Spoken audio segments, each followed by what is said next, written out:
আসসালামু আলাইকুম রহমতুল্লাহ। মুসল্লিয়ান একরাম, আমরা একটুক্ষণ পরে ইনশাআল্লাহ যার জানাজা আদায় করব, তিনি আমাদের বিশিষ্ট মুরব্বী, বাংলাদেশ জামাত ইসলামের কেন্দ্রীয় নির্বাহী পরিষদের সাবেক সদস্য জনাব মাওলানা রফিউদ্দিন আহমদ রাহিমাহুল্লাহ। এই মসজিদে তার জীবনের দীর্ঘ সময় তিনি সালাত আদায় করেছেন সবার সাথে,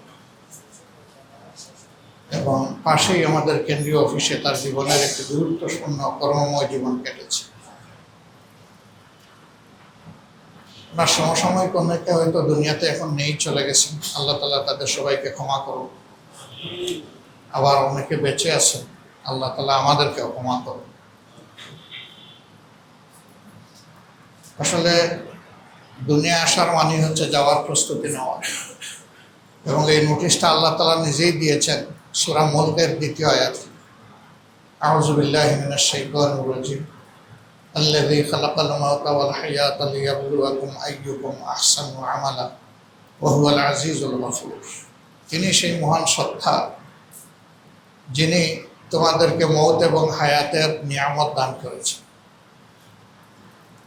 যেন তিনি তোমাদেরকে পরীক্ষা করে নিতে পারেন যে হায়াত মওতের মাঝখানে আল্লাহ যে সময় দিয়েছেন, এই সময়ে কে কতটুকু নেক আমল করে বা আহসানু আমালা করে। যারা আল্লাহ তাআলার ইচ্ছাকৃত নাফরমানি করবে, আল্লাহর বিরুদ্ধে বিদ্রোহ করবে, আল্লাহকে অস্বীকার করবে, আল্লাহ বলছেন যে আল্লাহ তাদের ব্যাপারে কঠোর। ওয়া হুয়াল আজিজ, তিনি তার সিদ্ধান্ত বাস্তবায়ন এবং শাস্তি দানে খুবই কঠোর। কিন্তু যারা আল্লাহর উপর ঈমান আনার পরেও মানুষ হওয়ার কারণে ভুল ত্রুটি গুনাহ খাতা নাফরমানি হয়ে যাবে, তারা যদি আল্লাহ তাআলার কাছে ফিরে এসে তওবা করে এবং তাদের জন্য যদি আল্লাহর দরবারে কেউ মাগফিরাতের দোয়া করে, আল্লাহ বলছেন যে আল্লাহ তাদেরকে ক্ষমা করে দেবেন। সুবহানাল্লাহ। আমরা মাহবুদের সেই গফুরুর রাহিম নামেরই বারাকা নেওয়ার কাঙ্গাল। আল্লাহ তাআলা আমাদেরকে নসিব করুন। মানুষ হিসাবে তিনি নিশ্চয়ই ভুল ত্রুটির ঊর্ধ্বে ছিলেন না, আমরা যেমন কেউ ভুল ত্রুটির ঊর্ধ্বে নয়। আচার আচরণে ইচ্ছাকৃতভাবে তিনি এমন মানুষ ছিলেন না যে কাউকে আঘাত করবেন, কিন্তু তারপরেও যদি তার কোনো আচরণে কেউ কষ্ট পেয়ে থাকেন, আল্লাহর রাস্তায় আমাদের এই সম্মানিত মুরব্বী এবং ভাইকে আপনারা ক্ষমা করে দেবেন। শুধু আপনার অংশ নয়, আল্লাহ তাআলা যাতে তাকে পুরোপুরি ক্ষমা করেন, সেই জন্যও তার আল্লাহর দরবারে তার জন্য দোয়া করবেন আপনারা। আল্লাহু আকবার।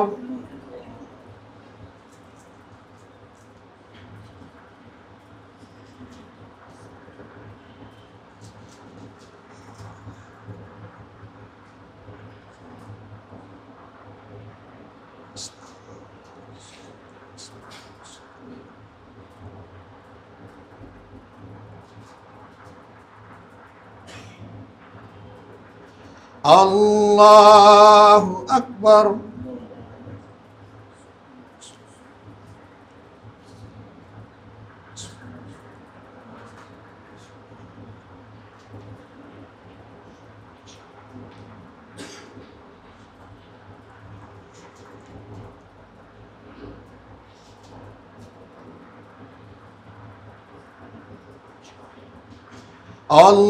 আল্লাহু আকবার।